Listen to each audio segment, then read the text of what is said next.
মার্কিন হামলায় পরমাণু স্থাপনা গুঁড়িয়ে দেওয়ার জবাবে সোমবার কাতারের আল উদেইদ মার্কিন ঘাঁটিতে ক্ষেপণাস্ত্র ছোড়ে ইরান। তবে আগেভাগে সতর্কবার্তা থাকায় ঘাঁটি খালি করে নেওয়া হয়েছিল, ক্ষয়ক্ষতির খবর মেলেনি।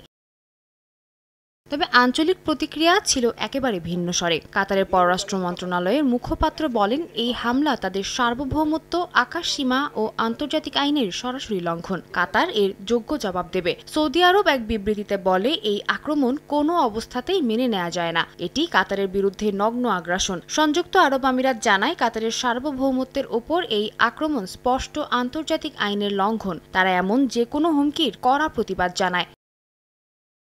বাহরাইন জানায়, তারা কাতারের পাশে রয়েছে এবং উপসাগরীয় সহযোগিতা পরিষদ জিসিসি এর ঐক্যের প্রমাণ হিসেবেই তাদের সমর্থন অব্যাহত থাকবে। কুয়েত জানায়, এই হামলা শুধু কাতারের সার্বভৌমত্বই নয়, বরং গোটা অঞ্চলের স্থিতিশীলতার উপর আঘাত। কুয়েত কাতারকে পূর্ণ সমর্থন জানাচ্ছে এবং আত্মরক্ষার অধিকার সমর্থন করছে।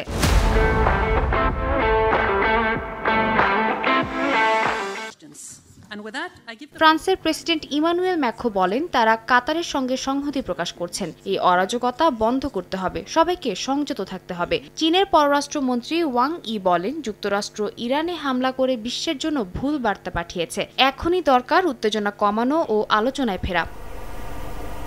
এমনকি ফিলিস্তিন কর্তৃপক্ষ বলছে, ইরানের এই হামলা কাতারের সার্বভৌমত্বের লঙ্ঘন এবং তা কোনোভাবেই গ্রহণযোগ্য নয়। কাতারের জনগণের সঙ্গে তারা একাত্ম।